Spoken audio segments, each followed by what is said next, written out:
Yes बेटा 11th class. Welcome again भाई बहनों भी।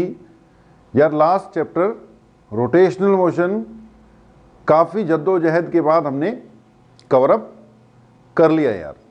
मुश्किल था, कोई शक नहीं। होपफुली एंड तक पहुंचते पहुंचते वो ठीक लेवल का आपको फील होना लग गया होगा। न्यूमेरिकल्स किए हमने जमकर, लाइव क्लासेस हमने इस बार वीडियो लेक्चर से भी ज़्यादा लगा दी। वो टॉपिक ही ऐसा था बेटा, लाइव उसमें ज़्यादा आनी थी, न्यूमेरिकल्स ज़्यादा ही थे, थोड़ा डिफ़िकल्ट था ही। तो स्टार्टिंग में मैंने थोड़ा सा डराया था आपको कि यार ये जो रोटेशनल मोशन है अब तक का सबसे डिफ़िकल्ट चैप्टर है। देखो था भी, अगर ना डराएं तो उस एंगल से या उतनी शिद्दत से या उतने ध्यान से फिर कई बार नहीं हो पाता। ओके, लेकिन ठीक ठाक निपट गया हमारा, ऐसी बात नहीं है, हमने कवर अप कर लिया। अब अगली बात है, नेक्स्ट चैप्टर पे आ गए अब हम, दैट इज ग्रेविटेशन। अच्छा, इसके बारे में खैर मैं बोल रहा हूं ये अब तक का सबसे इजीएस्ट चैप्टर है। यहां तो स्टार्टिंग में वो डायमेंशन वेंशन वाला होता है, वो है इजी, या फिर ये टॉपिक इजीएस्ट मानते हैं बच्चे नॉर्मल 11th के। ग्रेविटेशन वाला जो चैप्टर है ना उसको आसानी से निपटा देते हैं। न्यूमेरिकल्स आते हैं इसमें, खूब आएंगे, हम कर लेंगे, इजीली हो जाएंगे। फार्मूलों की बहुत ज़्यादा वैरायटी रहेगी, 5-7 तरह के फार्मूलाज होंगे, उस पर बेस अपने न्यूमेरिकल निपटते जाएंगे, कंसेप्ट भी इजी ही रहेंगे। तो वाकई बच्चे इसको इजी मानते हैं। लेकिन अब इतना ध्यान रखना कि ज़्यादा इजी मानकर इसको बहुत ज़्यादा लाइटली अगर ले लिया और किया ही नहीं, तो देखो जब करोगे ही नहीं कोई किसी चीज़ को जिस हिसाब से करनी चाहिए, फिर तो इजी वाली भी क्या हो जाएगी, डिफ़िकल्ट हो जाएगी। और अगर थोड़ा ज़्यादा एफर्ट मार के कर लोगे तो जो डिफ़िकल्ट वाली चीज़ है वो भी क्या लगने लग जाएगी, ईजी लगने लग जाएगी। अब किसी बच्चे ने अगर रोटेशनल मोशन में थोड़ा जोर लगाया होगा, दम लगाया होगा, तो डिफ़िकल्ट चैप्टर भी ठीक ठाक नजर आना शुरू हो चुका होगा। कई तो कह रहे होंगे यार इजी है, कोई इतनी बड़ी बात भी नहीं थी। उसमें कंसेप्ट नए होते हैं ना, बिल्कुल नए कंसेप्ट पहले पढ़े नहीं होते, इसलिए फिर हम उसको डिफिकल्ट कैटेगरी में रखते हैं। थोड़ा है भी है, लेकिन कईयों को लग रहा होगा यार ऐसी बात भी नहीं थी। अब जिसने एफर्ट ज़्यादा मार लिया उसको वो ईजी लगेगा। जस्ट लाइक दैट यार ये ईजी है, 90% बच्चा इसको ईजी मानता है। अब जो 10% बच्चा है जो करेगा ही नहीं, उसको तो ये भी क्या लगने लग जाएगा, डिफिकल्ट लगने लग जाएगा। तो चैप्टर इज इजी, बट फिर भी जो काम करना है वो तो करना ही पड़ेगा। ठीक है, ये ना हो कि इजी वाले को भी आप लोग क्या बना लो, डिफिकल्ट बना लो। न्यूमेरिकल चलेंगे, चलते ही रहेंगे। तो हेडिंग डाल लो जी, नेक्स्ट चैप्टर ग्रेविटेशन। कुछ कंसेप्ट इसके 9th से पढ़े होते हैं आपने, वहीं से थोड़े से उठा के लेकर चलेंगे, लेकिन बहुत ज़्यादा छोटी मोटी बातों को करेंगे नहीं हम। हाँ, सीक्वेंस एक प्रॉपर मेंटेन कर लेंगे। को अब न्यूटन की कहानी जो है वो 9वीं में हम करा देते हैं, अगर सुननी हो तो 9वीं 9th का लेक्चर भी निकाल लेना। ठीक है, 9th के भी आपके जो अपना चैनल है उसमें 9th के भी लेक्चर्स पड़े होंगे, वो सारे के सारे ओपन होते हैं, मतलब पब्लिक व्यू में है। तो अगर आपको वो न्यूटन की कहानी भी सुननी है तो 9th वाला लेक्चर जाके सुन लेना भाई। फिलहाल इतना बता सकते हैं न्यूटन के बारे में कि वो पेड़ के नीचे बैठा हुआ था, सेब गिरा और वहाँ से उसको ग्रेविटेशन का ख्याल आया, और उसके बाद ग्रेविटेशन का उसने क्या दे दिया, लॉ दे दिया। न्यूटन की बात तो खैर हम करेंगे, न्यूटन पापा जी की बात, लेकिन बहुत ज़्यादा उन चीज़ों पे नहीं जाएंगे जिसकी हमें यहाँ पे ज़रूरत नहीं पड़ेगी। तो लेट्स स्टार्ट यार। ग्रेविटेशन यूनिट नंबर 6 होती है अपनी ये ग्रेविटेशन। अच्छी यूनिट है, ईजी है, कुछ ना कुछ इसमें करने के लिए हमें मिलेगा। तो अगर बेटा ग्रेविटेशन को हम स्टार्ट करें तो यार 2 वर्ड यूज होते हैं, ग्रेविटेशन भी होता है या फिर कभी कभी ग्रेविटी वर्ड भी यूज होता है। अब दोनों में डिफरेंस क्लियर होना चाहिए। पढ़ा होगा, अभी पढ़ाते हैं कि every object attracts each other, all the objects in this universe attracts each other, Newton law है, अभी कर रहे हैं उस पे, with an equal and opposite force। जिसको कि फोर्स ऑफ ग्रेविटेशन कहते हैं। तो दुनिया में यार हर कोई ऑब्जेक्ट एक दूसरे को क्या कर रहा है, अट्रैक्ट कर रहा है। किस फोर्स से? फोर्स ऑफ ग्रेविटेशन से। अगर ऑब्जेक्ट जनरल यूज कर लिया, कोई भी ऑब्जेक्ट, हर ऑब्जेक्ट एक दूसरे को अट्रैक्ट करता है भाई, तो वहां पे वर्ड यूज करेंगे फोर्स ऑफ ग्रेविटेशन।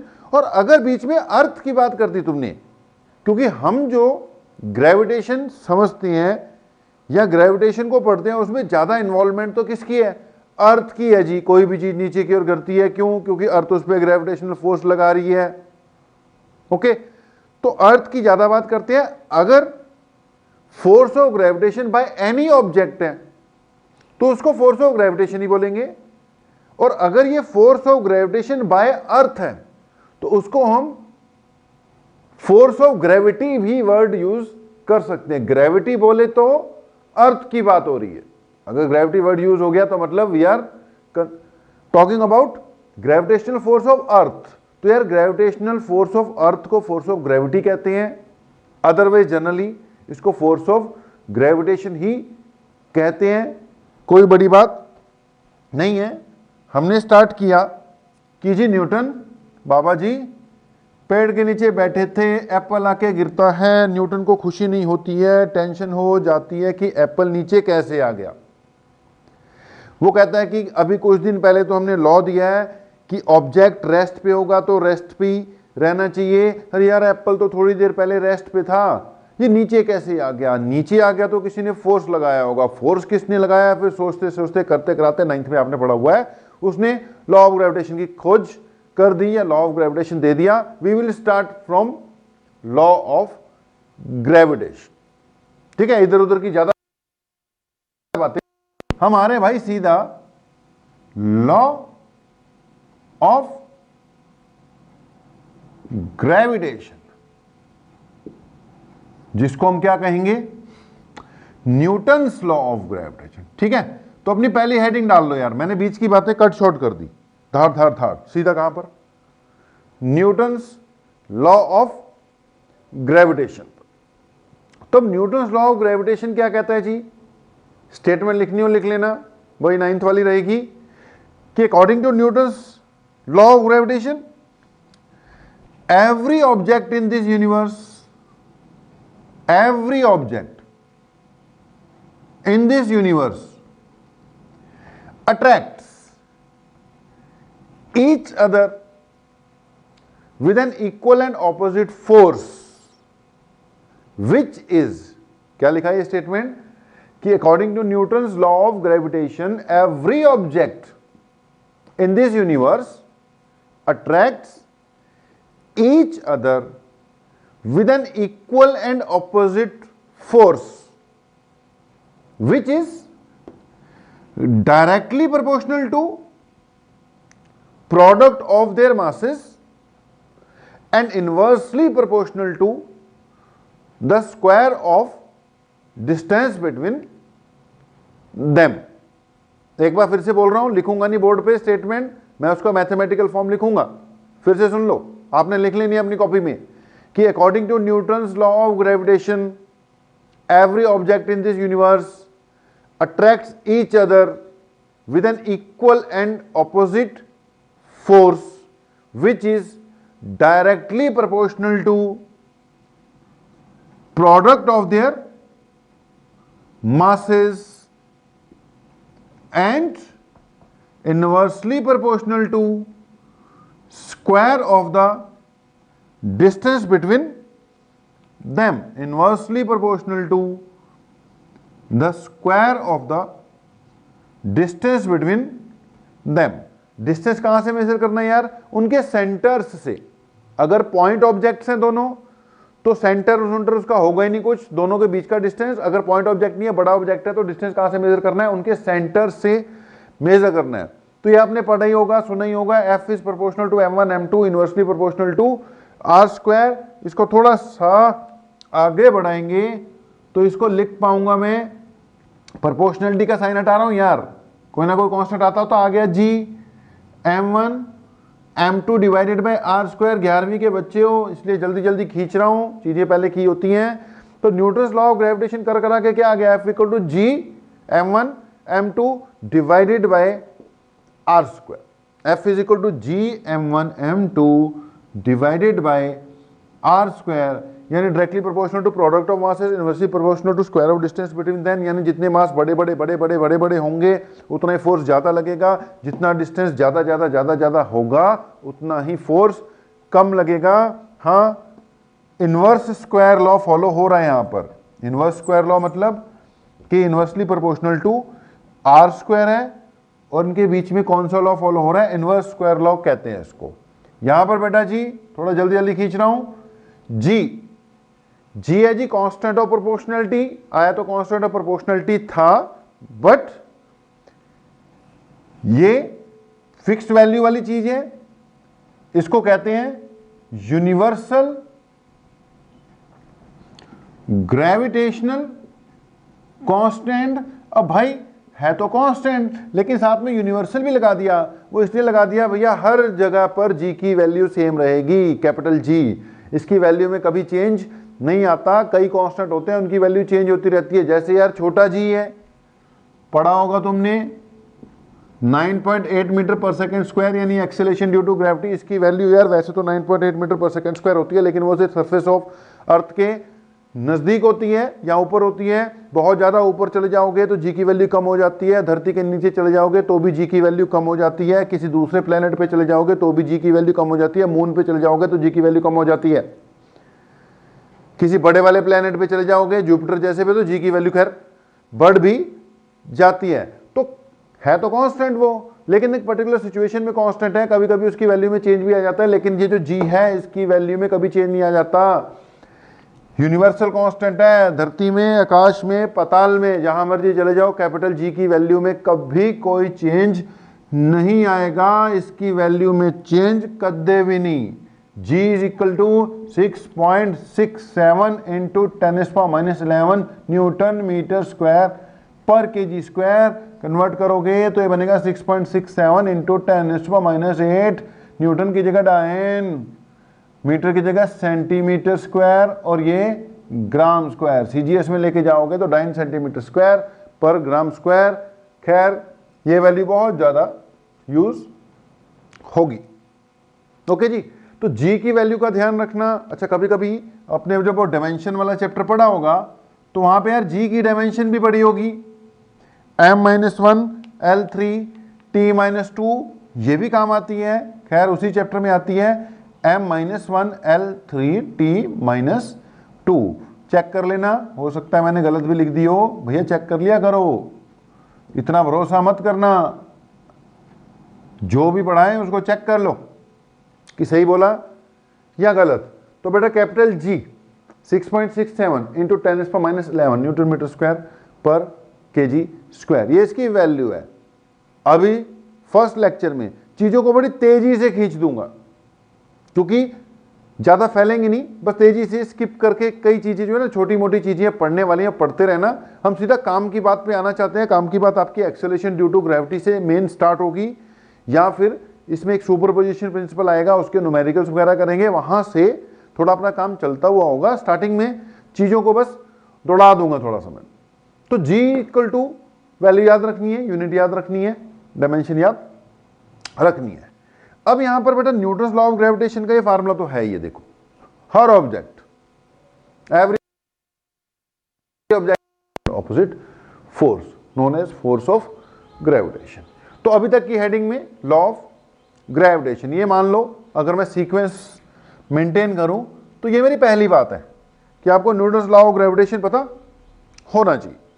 ओके जी, दूसरी बात, ये जो न्यूटन्स लॉ ऑफ ग्रेविटेशन से न्यूटन्स फोर्स निकल कर आ रहा है या फोर्स ऑफ ग्रेविटेशन निकल कर आ रहा है, इसकी कुछ प्रॉपर्टीज डिस्कस कर देते हैं। तो दूसरी बात, मैंने बोला सीक्वेंस भी कई बार मेंटेन करना पड़ता ना, कि यार एक बात मैंने ये की, दूसरी बात ये की। अभी तक मैंने एक बात जो की है पहली, वो तो लॉ बताया तुम्हें। दूसरी बात जो करने जा रहा हूं, जो फोर्स ऑफ ग्रेविटेशन हमने बोला है, स्टार्ट किया है कि जी फोर्स ऑफ ग्रेविटेशन जो है, इसकी कुछ प्रॉपर्टीज डिस्कस कर लेते हैं। बोल देता हूं, नोट्स तुम्हारे पास हैं, उसमें पढ़ते रहना, ठीक है, लिखी जाए। तो लिख लेना। तो अगर मैं फोर्स ऑफ ग्रेविटेशन के बारे में बोलूं, इसकी कुछ प्रॉपर्टीज डिस्कस करना शुरू करूं, तो जितनी मेरे को दिमाग में आएंगी उतनी बोल देता हूं, बाकी नोट्स में से पढ़ लेना। जैसे एक बात मैं बोल सकता हूं कि it is always attractive, always attractive. ये हमेशा क्या होगा? अट्रैक्टिव होगा। अच्छा, यहां पर ना हमें क्वेश्चंस में भी फायदा होगा। हो सकता है तो हमने 10th क्लास में पढ़ा हो, दो चार्जेस जो होते हैं ना, पॉजिटिव पॉजिटिव या पॉजिटिव नेगेटिव या नेगेटिव नेगेटिव, ये भी अपने आप को एक दूसरे पे क्या लगाते हैं? फोर्स लगाते हैं, फोर्स। जैसे दो मासेस लगाते हैं वैसे दो चार्जेस भी एक दूसरे पे फोर्स लगाते हैं। उसका मेन टॉपिक 12th में आएगा, थोड़ा बहुत या 10th में पढ़ा हुआ होता है। अगर एनसीईआरटी की बुक के हिसाब से देखो तो नहीं आएगा, अगर दूसरी कोई बुक पढ़े ना उसमें फिर पढ़ा देते हैं। तो मैं यहां पे लिखता हूं थोड़ा सा, वो उससे क्या हमारे कई क्वेश्चंस जो है ना, जब हम एमसीक्यूज करेंगे कई क्वेश्चंस कवर अप होंगे। तो वैसे तो मैंने बोला पार्ट ऑफ सिलेबस नहीं है, लेकिन अब कर लो यार, हमने तो क्वेश्चन करनी है ना। तो फोर्स ऑफ ग्रेविटेशन तो हम पढ़ ही रहे हैं, अब इसकी प्रॉपर्टी डिस्कस कर रहा था। ऐसे यार एक ना कूलम्स लॉ होता है, ज्यादा डिटेल में नहीं, फार्मूला दूंगा बस। कूलम्स लॉ, कूलम्स लॉ दो चार्जेस के बीच में लगने वाले फोर्स को बताता है। लॉ ऑफ ग्रेविटेशन दो मासेस के बीच में लगने वाले फोर्स को बताता है। कूलम्स लॉ कहता है कि अगर दो चार्जेस हैं Q1 एंड Q2, अच्छा चार्जेस को जैसे मास को m से डिनोट किया जाता है, चार्जेस को Q से डिनोट किया जाता है। आपने 10th क्लास में पढ़ा होगा यार, देखो 10th में थोड़ा बहुत पढ़ा होगा, इसीलिए मैं उसको लेकर आ रहा हूं। हमें यहां पर काफी काम आएगा, बाद में भी कराना था, यहीं पे करा देता हूं। तो एक ना कूलम्स लॉ होता है यार, यहीं पे लिखता हूं। कूलम्स लॉ के साथ में ना फिर लॉ ऑफ ग्रेविटेशन साथ के साथ कंपेयर करा दूंगा। हमारे 2 4 5 क्वेश्चंस आने हैं ना जो बीच में एमसीक्यूज में, वो साथ के साथ निपटते हुए नजर आएंगे। तो Coulomb's law of gravitation, sorry Coulomb's law of electrostatics कहते हैं उसको। ये कहता है कि दो चार्जेस है भाई, उनके बीच में डिस्टेंस है, चार्जेस कैसे होने चाहिए? पॉइंट चार्जेस होने चाहिए। उनके बीच में जो लगने वाला फोर्स है उसकी वैल्यू होती है K into Q1 Q2 divided by R square. यार लगभग लॉ ऑफ ग्रेविटेशन जैसा ही फोर्स है, बस इसमें मास की बजाय चार्जेस आ गए, डिस्टेंस तो खैर R ही है, inversely proportional to R square है, और यहां पे कांस्टेंट G है, वहां कोई कांस्टेंट K कोई और रहा होगा, वो कोई दूसरा कांस्टेंट है। ओके, अब अगर मैं लॉ ऑफ ग्रेविटेशन की बात करूं या ग्रेविटेशनल फोर्स की बात करूं, कंफ्यूज नहीं होना, दो बातें बता रहा हूं। दो मासेस के बीच में लगने वाला फोर्स, फोर्स ऑफ ग्रेविटेशन है। दो चार्जेस के बीच में लगने वाला फोर्स, फोर्स ऑफ इलेक्ट्रोस्टैटिक्स है, जिसको कूलम्स फोर्स कहते हैं। ये ग्रेविटेशनल फोर्स है, वो कूलम्स फोर्स। फॉर्मूला मैंने लिख दिए, ग्रेविटेशनल फोर्स का फार्मूला Gm1m2/r²। कूलम्स फोर्स का फार्मूला है K कोई कांस्टेंट होगा, बाद में देखेंगे, 12वीं में पढ़ाएंगे। Q1 Q2/r², Q1 Q2 charges है। इसमें हम कहते हैं force is directly proportional to product of masses, वहां कहते हैं कूलम्स लॉ में कि Coulomb force is directly proportional to product of charges. यहां कहते हैं इनवर्सली प्रोपोर्शनल टू डिस्टेंस का स्क्वायर, वहां कहते हैं इनवर्सली प्रोपोर्शनल टू डिस्टेंस का स्क्वायर। कांस्टेंट आना ही है। अब दोनों को इकट्ठे देखते हुए बड़ी सिमिलरिटीज हैं, एक आधा फर्क भी है, वो आ जाता है पेपर में। तो force of gravitation always attractive, लेकिन ये वाला जो है मे बी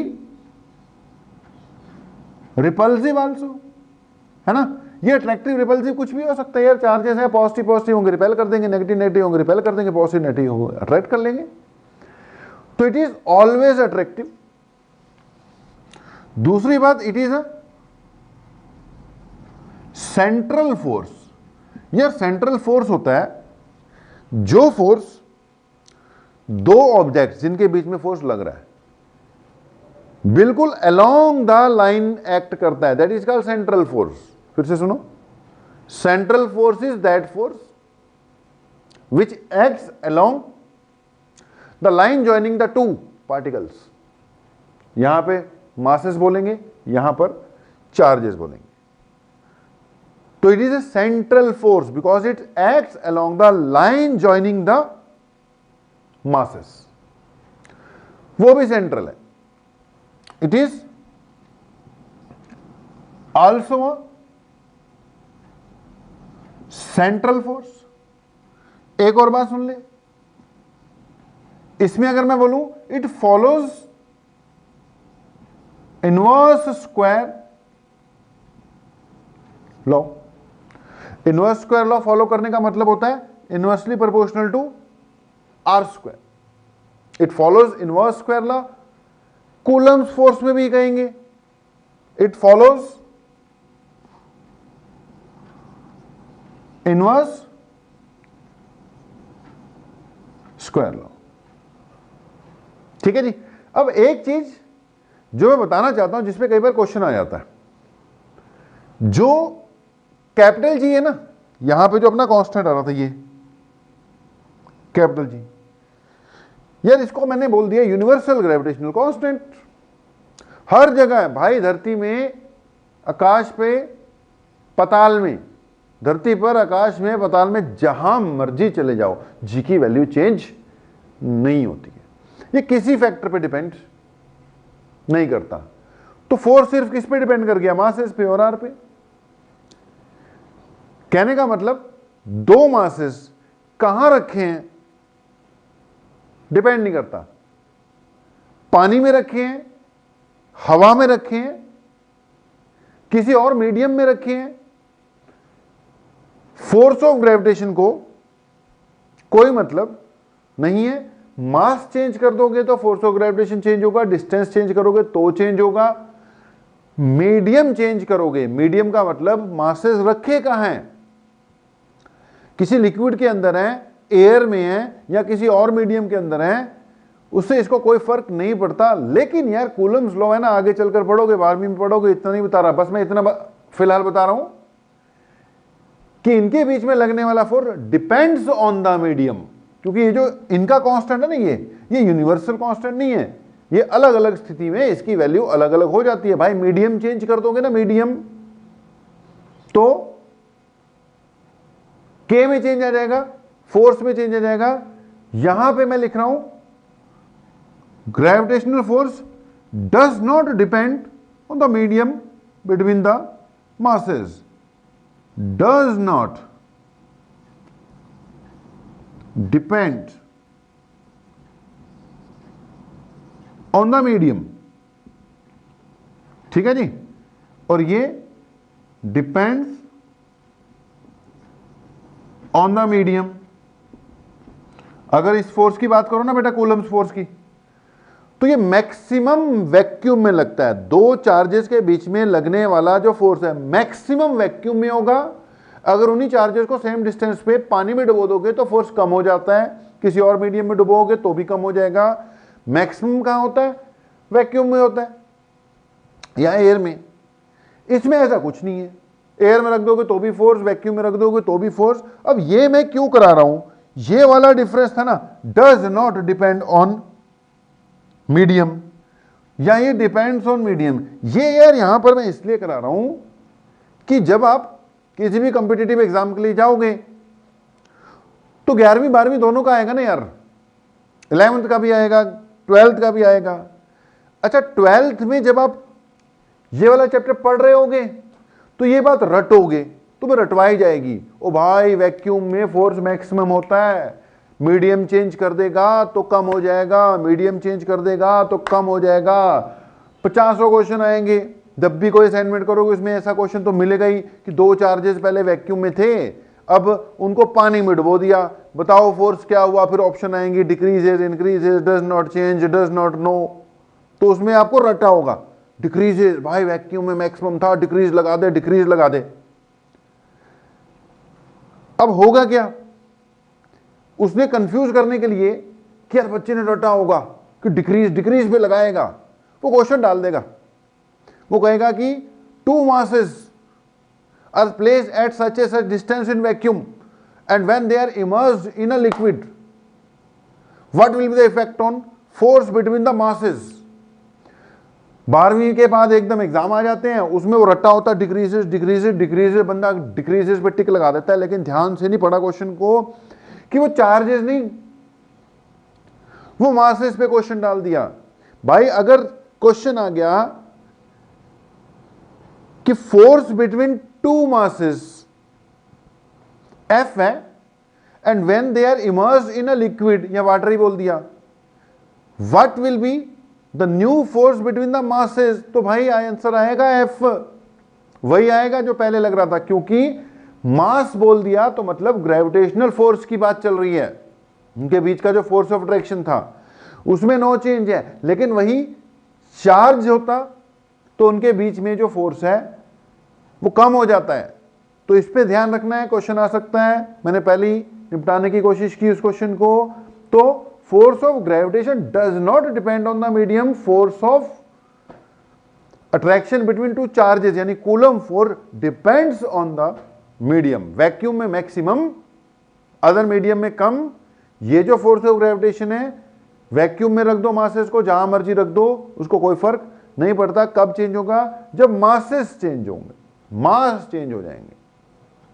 आप धरती पे हो तो आपको धरती किसी फोर्स से अट्रैक्ट कर रही है, अब आप मून पे चले जाओगे तो मून का मास कम है अर्थ के कंपैरिजन में, फिर उसका रेडियस भी कम है। इन चीजों से फर्क पड़ता है, मीडियम से कोई फर्क नहीं पड़ता। हाँ जी बेटा, तो यार नोट कर लिया आपने सब कुछ।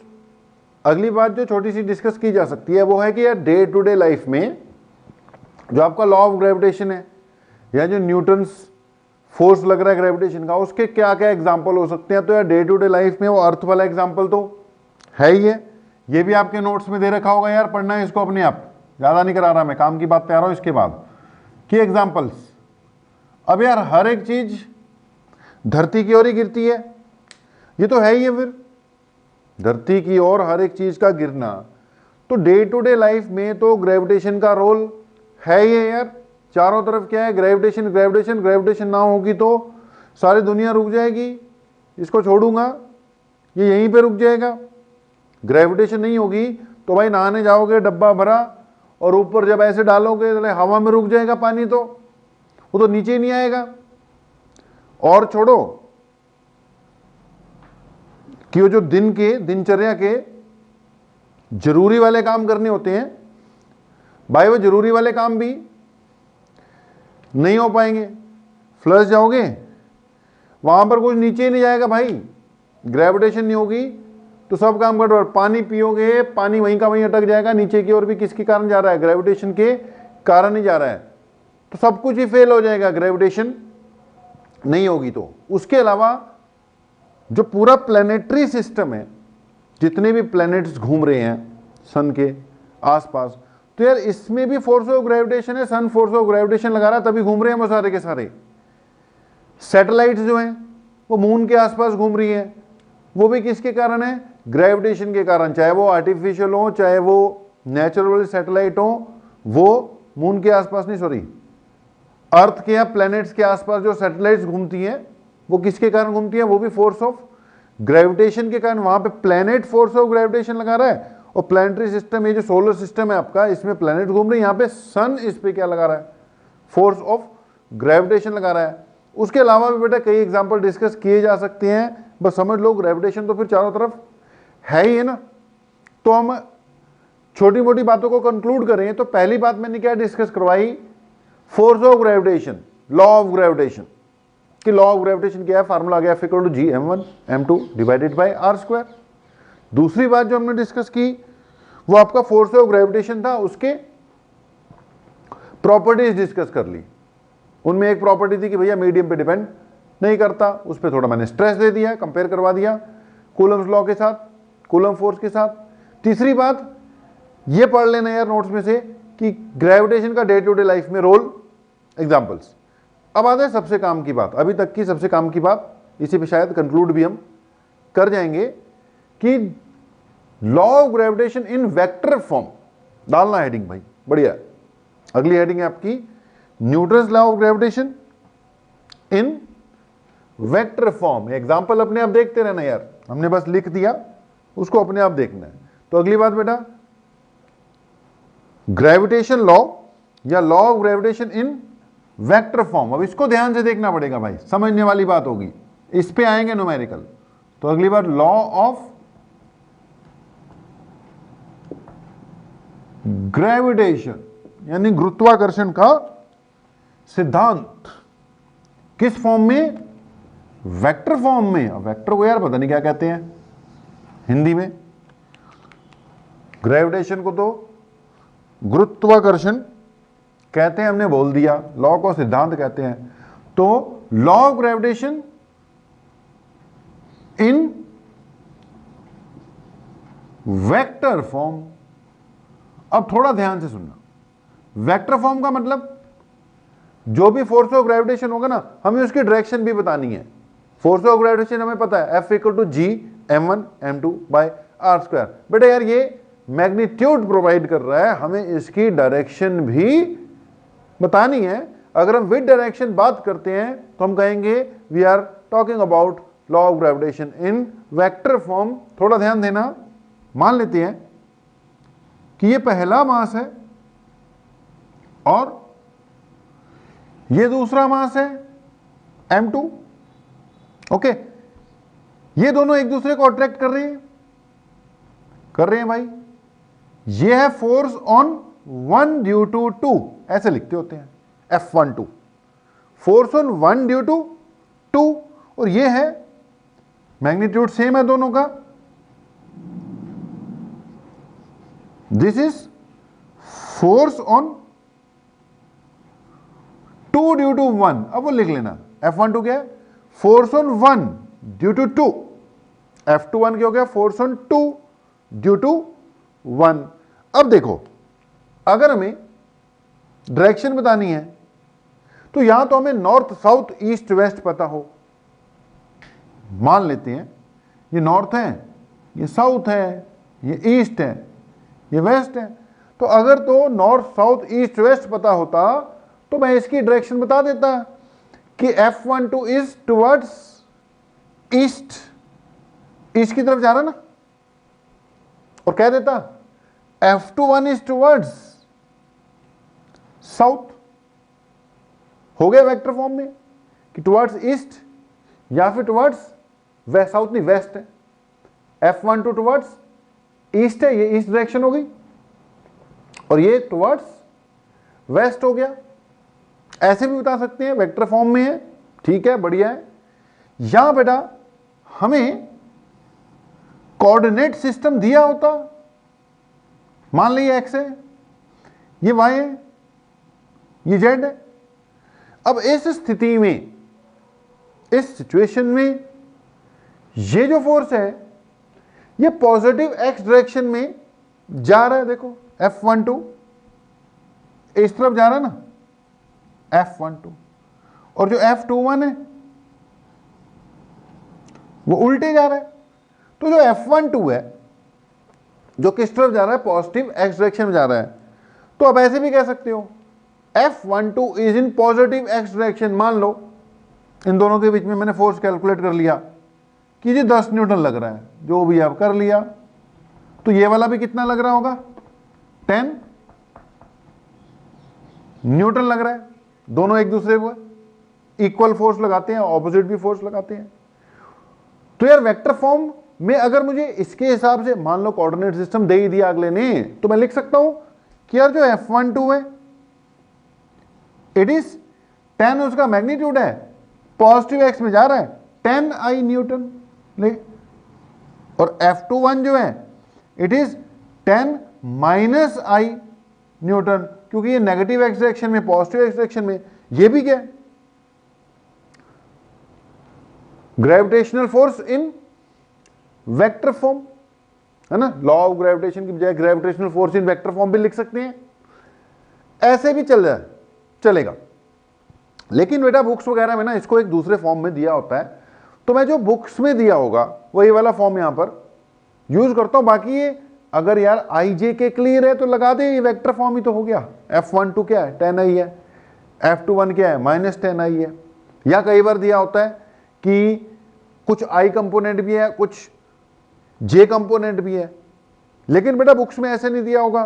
वो कूलम्स लॉ और ये जो लॉ ऑफ ग्रेविटेशन है जिसको जब वेक्टर फॉर्म में एक्सप्रेस करते हैं तो एक दूसरे तरीके से समझाया होता है, तो हम भी उसी तरीके से समझाने की कोशिश करते हैं।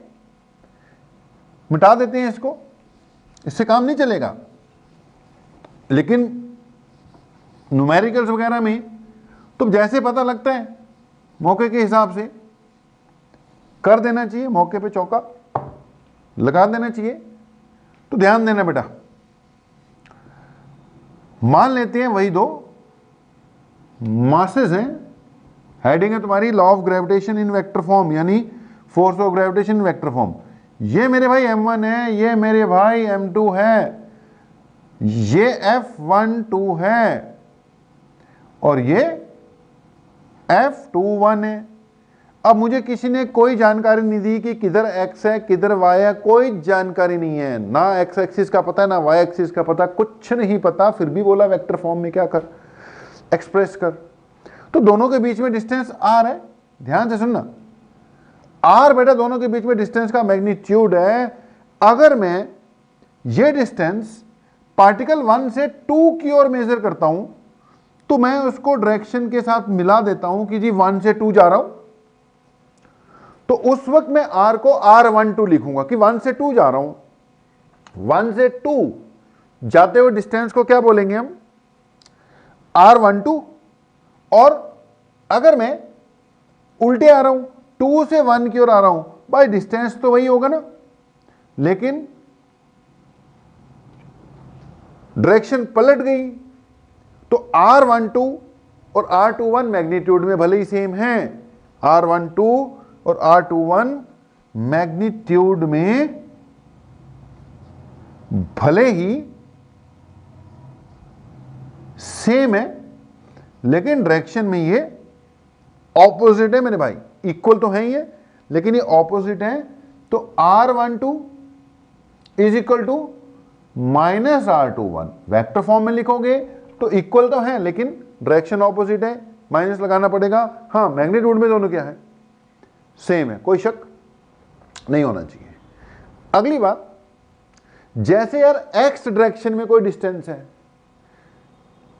उसकी डायरेक्शन बताने के लिए हम x डायरेक्शन का यूनिट वेक्टर यूज करते हैं, y वाले के लिए y का यूनिट वेक्टर यूज करते हैं। ऐसे अब यहां x y तो गिवन नहीं है, अगर मुझे इसकी सिर्फ क्या बतानी है, डायरेक्शन बतानी है, तो मैं r12 का यूनिट वेक्टर निकालने की कोशिश करूंगा। आपको पता है वेक्टर को उसी के मैग्नीट्यूड से डिवाइड कर दो तो ये यूनिट वेक्टर बन गया। ये क्या है यार, it is a unit vector pointing from m1 to m2। 1 से 2 वाले डिस्टेंस को मैंने r12 बोला ना, और 2 से 1 वाले को 21 बोला, तो r12 क्या है, ये एक यूनिट वेक्टर है। किस डायरेक्शन में पॉइंट कर रहा है, 1 से 2, इस डायरेक्शन में पॉइंट कर रहा है। ऐसे ही यार r21 क्या है, ये भी एक यूनिट वेक्टर है।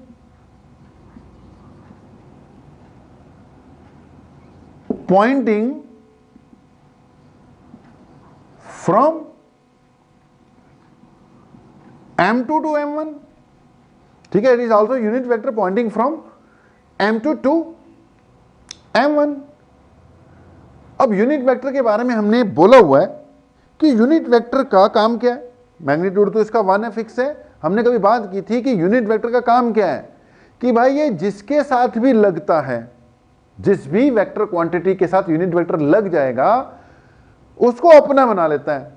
अपना कैसे बना लेता है, अपनी डायरेक्शन दे देता है उसको, उसके मैग्नीट्यूड में कोई चेंज नहीं कर पाता, क्योंकि इसका खुद का मैग्नीट्यूड कितना है, 1 है। 1 किसी के साथ भी जाके मिल जाएगा, मल्टीप्लाई हो जाएगा, तो उसके मैग्नीट्यूड को चेंज नहीं कर सकता।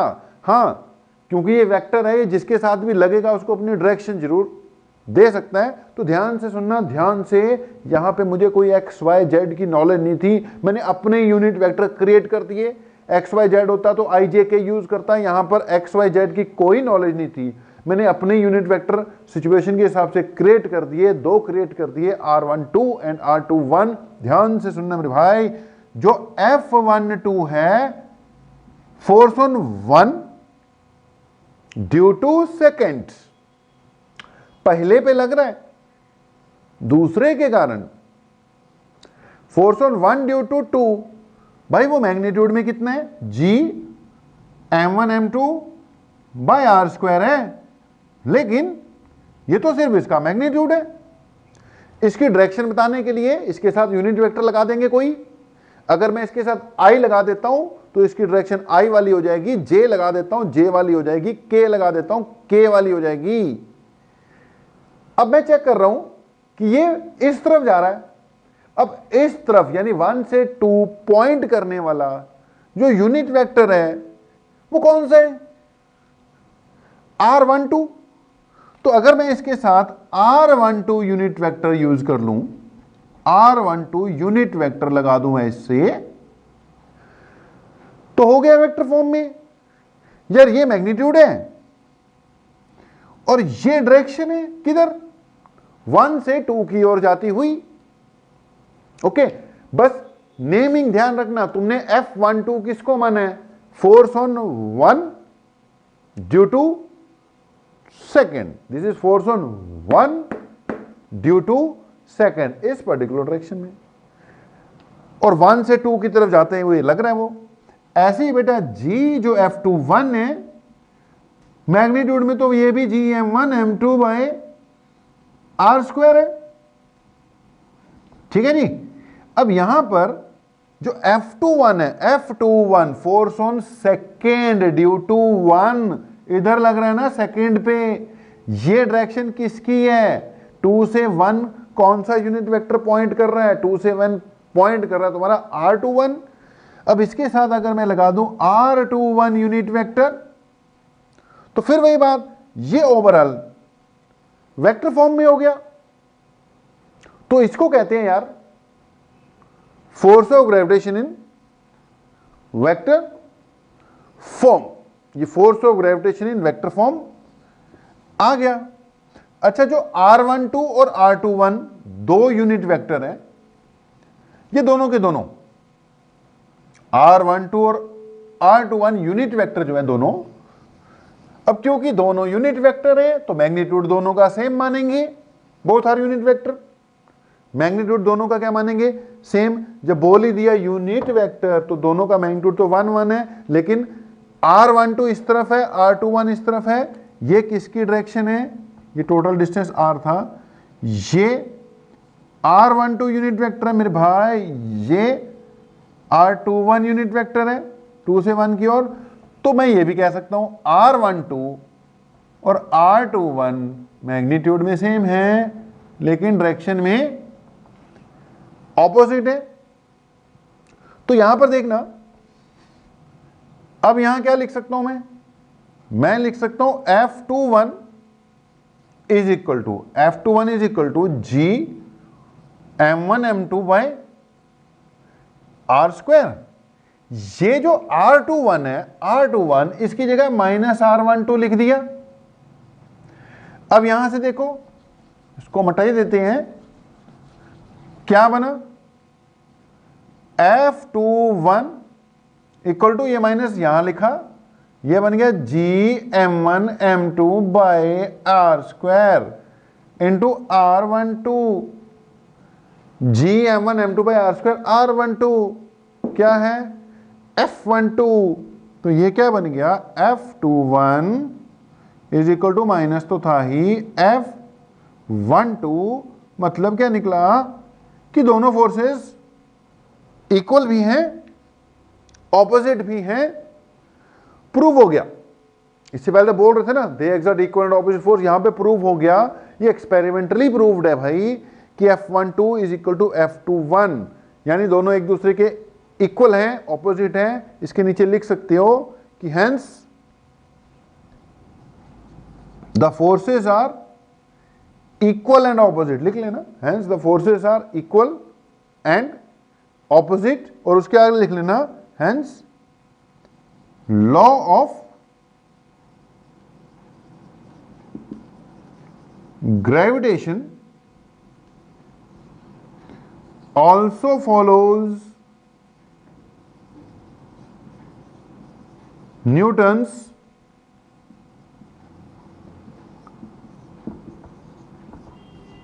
Third law of motion. अब थर्ड लॉ क्या कहता है? Every action is equal and opposite reaction. वही बात यहां बन रही है कि अगर एक ने दूसरे पे एक्शन किया तो उसने रिएक्शन तो करनी है। They exert equal and opposite forces on each other. तो ये था यार आपका न्यूटन्स लॉ ऑफ ग्रेविटेशन या Newton's force of gravitation in vector form. अब अगली बात, इसका यूज करना है थोड़ा सा इसका क्या करेंगे, यूज करेंगे। आप ब्रेक ले सकते हो, रोक कर अपना 5 मिनट पानी वानी पी सकते हो, बिस्किट खा सकते हो। उसके बाद फिर बेटा, तो अगली हेडिंग मैंने क्या बोला था डालनी है, सुपरपोजिशन प्रिंसिपल। यार इसमें को बहुत ज़्यादा बड़ी बात नहीं, सीधा इस पे बेस न्यूमेरिकल्स करेंगे। थोड़ा सा बता दूंगा कि सुपरपोजिशन प्रिंसिपल में कहना क्या चाहता है, डाल ही लो चलो हेडिंग तो, सुपर पोजिशन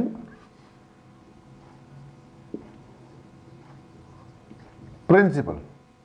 सुपरपोजिशन बेसिकली बेटा सुपर इंपोज होना, उसी से आ रहा है। अब सुपरपोजिशन प्रिंसिपल में ध्यान से सुनना बेटा, सीधा सिखाते हुए लेकर जाते हैं। यार मान लो ये एक मास है m1, ठीक है जी, और एक दूसरा है m2, बड़े छोटे हैं, चलो दोनों के बीच में डिस्टेंस भी पता है। अब ये आपको पता ही है कि अगर मैं m1 की बात करूं तो m1 के ऊपर m2 के कारण फोर्स लग रहा है, या अगर मैं m2 की बात करूं इस पे m1 के कारण फोर्स लग रहा है। फिलहाल चलो मैं m2 की बात करता हूं, ठीक है, उसको छोड़। m2 पे देखो फोर्स लग रहा है कि नहीं लग रहा? लग रहा है, ये लगा रहा है। कैसा? अट्रैक्टिव फोर्स लगा रहा है। तो ये लगाया यार फोर्स किसने लगाया इसके ऊपर? 1 ने लगाया। जो भी लगाया कैलकुलेट कर लोगे आप, जी m1 m2 divided by r square करके, ठीक है जी। अब तो दो ही हो तो कोई दिक्कत नहीं है, दो ही पार्टिकल होंगे तो फोर्स तो एक ही लगेगा ना, एक ने लगाना है दूसरे पे लगना है, तो पार्टिकल दो ही है तो फोर्स ऑफ ग्रेविटेशन एक ही आएगा। लेकिन अब यार दो ही पार्टिकल थोड़ी होते हैं दुनिया में, हजारों पार्टिकल है। चल हजारों नहीं, हम यहां पर एक तीसरा पार्टिकल तो ले ही लेते हैं। अब ये कोई तीसरा पार्टिकल यानी मास ही है भाई, पॉइंट मास मान के चल रहे हैं। अब ये m3 है, मतलब इसका खुद का साइज नहीं लेकर चल रहे, पॉइंट मास मान के चल रहे हैं। तो एक m1 m2, ये m3 हो गया। अब दो थे तो बहुत बढ़िया था, इसने इसको अट्रैक्ट किया। अब तीसरा आ गया। अब बात तो इसकी चल रही है ना m2 की। अब m2 पे ये भी फोर्स लगा रहा है, ये भी कहीं इसके पास में पड़ा हुआ है, ये कौन सा छोड़ेगा? ये भी इसको कहेगा भाई आजा मेरे राजा, तो इसने भी फोर्स लगा दिया। अच्छा, फोर्स वेक्टर होती है। तो किसी एक पार्टिकल की बात करते हो, किसी एक मास की बात करते हो, तो भैया लॉ ऑफ ग्रेविटेशन तो सब पे लागू होता है ना। अगर इसके आसपास एक अकेला होता तो एक ही फोर्स लगता, लेकिन इसके पास तो दो है, दोनों फोर्स लगाएंगे, ये अपना लगाएगा, ये अपना लगाएगा, दोनों लगाएंगे। तीन होते तीनों लगाएंगे, चार होंगे चारों लगाएंगे, 10 होंगे तो इसके ऊपर 10 फोर्स लग रहे होंगे चारों तरफ से। अब आप लोगों के ऊपर कोई ये धरती थोड़ी फोर्स लगा रही है, आप एक दूसरे पे भी लगा रहे हो। ये जो जितने भी ऑब्जेक्ट्स पड़े हुए हैं सब एक दूसरे पे क्या लगा रहे हैं? फोर्स लगा रहे हैं। लेकिन अर्थ द्वारा लगाया हुआ फोर्स थोड़ा स्ट्रॉन्ग है, थोड़ा नहीं बहुत स्ट्रॉन्ग है, बाकी फोर्सेस उसके कंपैरिजन में कुछ भी नहीं है। फील्ड सिर्फ अर्थ का ही होता है, तो इसमें एक नहीं कई फोर्सेस लग रहे हैं। ऐसे ही जो हमारा ऑब्जेक्ट है m2, इस पे दो फोर्स लग रहे हैं। इस वक्त जो सिचुएशन बना रखी है इस पे दो फोर्स लगा रखे हैं भाई। m3 भी लगा रहा है, m1 भी लगा रहा है। m1 ने लगाया f1, m3 ने लगाया f3। तो तुम्हारा जो प्रिंसिपल और सुपरपोजिशन है भाई, इसको दो पार्ट में बताता हूं। पहले पार्ट में प्रिंसिपल और सुपरपोजिशन कहता है कि the force exerted by a mass on another mass is independent of the presence of other masses. इसने जो इस पे फोर्स लगाना है F1 वो लगाना ही लगाना है, चाहे ये वाला M3 हो चाहे ना हो। इसने जो इस पे F3 लगाना है वो लगाना ही लगाना है, चाहे ये M1 हो या ना हो। मैंने बोला कि सुपरपोजिशन प्रिंसिपल का पहला हिस्सा कहता है कि force exerted by a mass on another mass is independent of the nearby masses। Near by क्या, दूर बाय भी हो तो भी कोई फर्क नहीं पड़ता। तो it is independent of the presence of other masses. ठीक है, नियर की बजाय हम प्रेजेंस ऑफ अदर मासेस ही लिख लेते हैं। ठीक है जी। तो इसने इस पे जो लगाना है F1 तो लगेगा भाई, F1 तो इस पे लगेगा ही लगेगा, ये हो चाहे ना हो। इसने जो इस पे लगाना है F3 तो लगेगा ही लगेगा, ये हो चाहे ना हो। अच्छा, अगला पार्ट इसका कहता है कि किसी भी मास पे लगने वाला जो नेट फोर्स है वो इस पे लगने वाले जितने भी फोर्स हैं उन सब का वेक्टर सम होगा। इसने जितना लगाना है वो लगेगा ही लगेगा, इसने जितना इस पे लगाना था वो तो लगेगा, ये हो चाहे ना हो, ये हो चाहे ना हो। लेकिन हाँ, इस पे लगने वाला नेट फोर्स, जिस पे लग रहा है उसकी बात करो ना, उस पे लगने वाला जो नेट फोर्स है it is vector sum of all the forces acting on it. तो इसके दूसरे हिस्से में कह देंगे हम कि net force experienced bye a mass is equal to the vector sum of all the forces acting on it। थोड़ा नोट कर लेना जी स्टेटमेंट को भी, तो बड़ा स्टेटमेंट नोट कर लेना जी।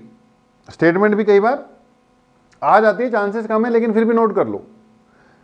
मैंने बोलता यूज करना ज्यादा इंपॉर्टेंट है, तो स्टेटमेंट चलो ठीक है, दो पार्ट में है। तो पहला पार्ट तो ये, कई बार ना इस पे भी क्वेश्चन आ जाता है कि ऐसे करके एक ने फोर्स लगाया था और रख दो तो वो फोर्स कितना लगा देगा।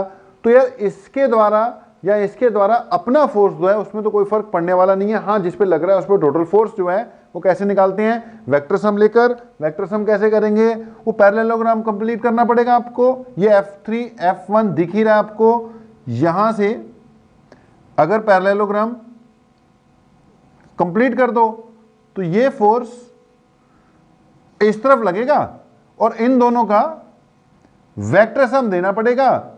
उसके लिए F1 F3 का मैग्नीट्यूड भी चाहिए होगा और दोनों के बीच में एंगल भी चाहिए होगा। तो यार ये सुपरपोजिशन प्रिंसिपल है। अब इस पे बेस्ड कोई एक आधा क्वेश्चन करवा देते हैं साथ के साथ, बाकी फिर मेन बात पर कुछ क्वेश्चंस और बाकी जो अगली बातें होंगी वो फिर हम अगले लेक्चर में ही लेकर आएंगे। पहला लेक्चर, बहुत ज्यादा इसमें करने की जरूरत नहीं है।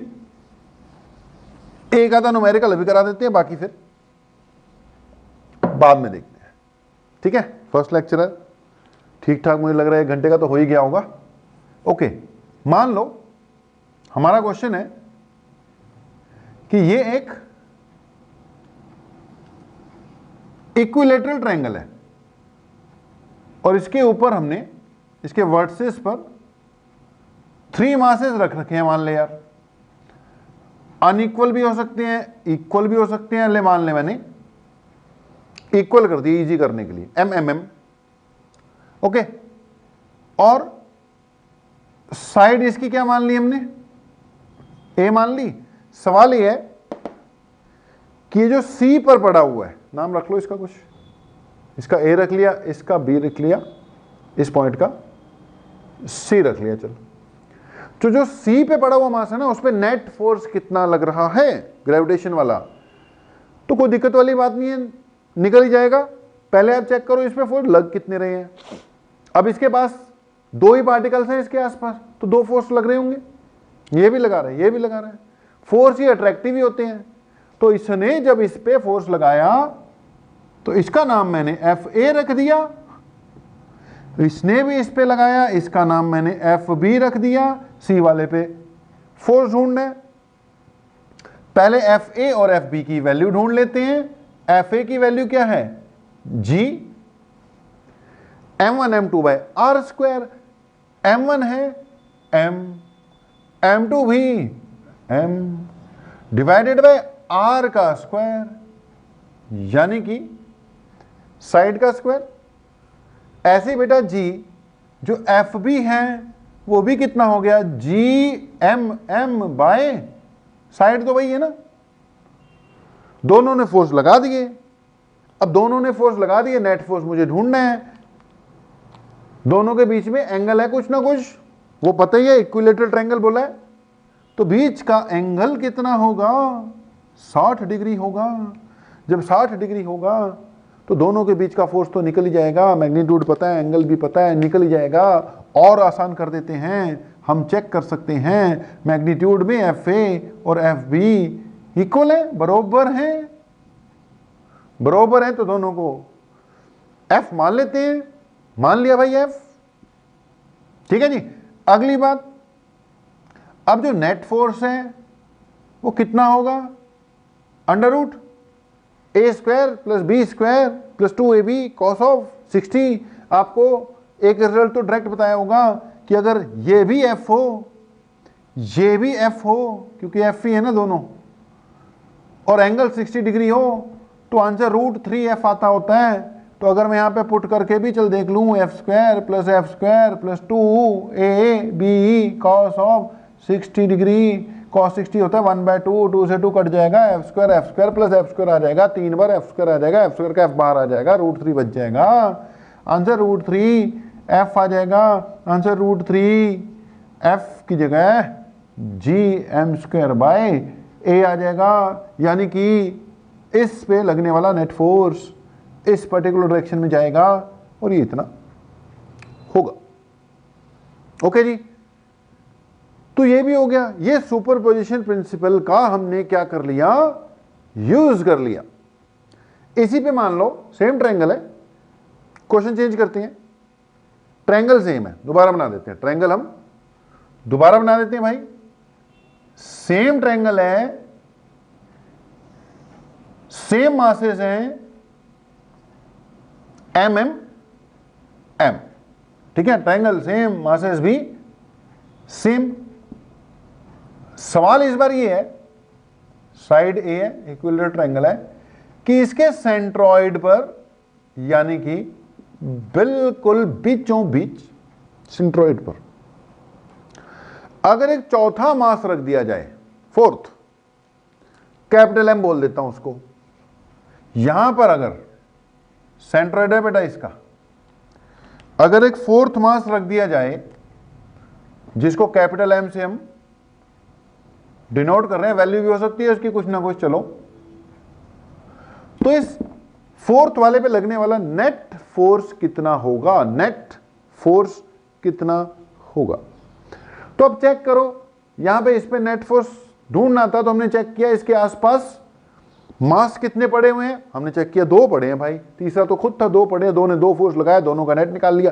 अब वो जो चौथा वाला है बीच वाला, उसके आसपास कितने मासेस पड़े हैं, 3, तीनों फोर्स लगाएंगे, तीनों अट्रैक्टिव लगाएंगे, डायरेक्शन चेक करनी पड़ेगी, उसके बाद नेट भी निकल ही जाएगा। मैग्नीट्यूड और डायरेक्शन चेक करने के बाद करना जरा चेक, इस पर इसने, इसका नाम ए रखेंगे, इसका बी रखेंगे, इसका सी रखेंगे, इसका चलो ओ रखेंगे, इस पर भाई इसने अट्रैक्टिव फोर्स लगाया, ये इसने भी इस पे अट्रैक्टिव फोर्स लगाया, ये, और इसने भी इस पे अट्रैक्टिव फोर्स लगाया, ये, क्योंकि फोर्स तो अट्रैक्टिव भी लग सकता है।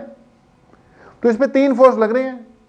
जो ए ने लगाया उसका नाम एफ ए रख दिया, जो बी ने लगाया उसका नाम एफ बी रख दिया और जो सी ने लगाया उसका नाम एफ सी रख दिया। तो 3 फोर्स लग रहे हैं, F A, F B, F C. और पहले इनका मैग्नीट्यूड चेक कर लो, डायरेक्शन तो दिखाई दे रही हैं। अगर मैं चेक करता हूं तो जो ए ने फोर्स लगाया वो लगा जी, जिन मासेस पे लग रहा है उनका प्रोडक्ट भाई किस पे लग रहा है, इस पे लग रहा है, ये लगा रहा है। और डिस्टेंस इसको x मान लेते हैं, इसको x मान लेते हैं, डिस्टेंस इनके बीच में x है। अब अगर आप एफ बी चेक करते हो, एफ बी चेक करते हो तो एफ बी इस पे लगने वाला फोर्स फिर से g, खुद का मास इसका m है, लगा रहा है जो m है छोटा वाला। और डिस्टेंस भाई इक्विलेटरल ट्रायंगल है, सब कुछ सिमेट्रिकल चल रहा है, ये सारे डिस्टेंस है ना सेम आएंगे, x x x। इसने जो लगाया वो कितना लगाया चेक कर लो, देख लो, सेम ही है, GMM by X square, GMM by X square, GMM by X square. मतलब तीनों तो बरोबर आ गए। F मान लेते हैं, F A equal to F B equal to F C, magnitude में तीनों बराबर हैं, एफ मान लेते हैं। अब नेट पे आ जाओ, नेट पे कितने फोर्स लग रहे थे बीच वाले पे भैया, 3 लग रहे थे, 3। तीनों की डायरेक्शन अगर चेक कर लो तो ऊपर की ओर लग रहा था एफ ए जो कि एफ के बराबर है, हमने एफ मान लिया। तीसरा इधर लग रहा था जो कि f के बराबर है, बराबर है, तीनों बराबर हैं, f f और f। अगली बात, तीनों के बीच में एंगल भी तुम्हें पता है, तीनों का वेक्टर सम करोगे भाई तो आएगा नेट। लेकिन ये एंगल 120 डिग्री है, चेक कर लेना, ये भी 120 डिग्री है, ये भी 120 डिग्री है। एक पुरानी कहावत है, बहुत पुरानी कहावत, कि अगर 3 equal forces 120 degree with each लग रहे हों तो उनका रिजल्ट 0 आता है। बहुत पुरानी कहावत है भाई, मोशन वाले चैप्टर में जब वेक्टर आया था तब सुनी होगी। तो क्या कहती है कहावत, कहावतें भी याद होनी चाहिए ना, कि when 3 equal forces are acting at 120 degree each, the resultant is equal to 0 हो तो एफ नेट कितना आएगा, 0 आ जाएगा। यानी कि इन तीनों के बीच में जो नेट फोर्स है वो 0 आ जाएगा। बीच में पड़ा है m, उस पे तीनों तरफ से खींच रहे हैं, एक इधर से खींच रहा है, एक उधर से खींच रहा है, एक इधर से खींच रहा है, नेट फोर्स 0 लगेगा, बंदे की बाजुएं निकल जाएंगी लेकिन वो हिलेगा नहीं, यहीं पे खड़ा रहेगा, क्योंकि तीनों फोर्सेस ने एक दूसरे को क्या कर रखा है, बैलेंस कर रखा है। तो ये सिचुएशन है भाई। ऐसे यार और भी बहुत से क्वेश्चंस किए जा सकते हैं। हमने बोला था लेक्चर बहुत ज़्यादा लंबा खिंच जाएगा न्यूमेरिकल्स के लिए, नेक्स्ट क्लास में आएंगे बेसिकली। तो यार जितना भी आपको कराया गया, जो भी कराया गया, उसको अपना बढ़िया से नोट्स वोट्स बनाओ। अभी फर्स्ट लेक्चर में बहुत ज़्यादा हम चलाते नहीं होते हैं, नेक्स्ट लेक्चर से फिर चीज़ें चलनी छोड़ो, दौड़नी ही शुरू हो जाएंगी। तो आज के लिए इतना ही है। आप लोगों का बहुत बहुत धन्यवाद, थैंक यू वेरी मच।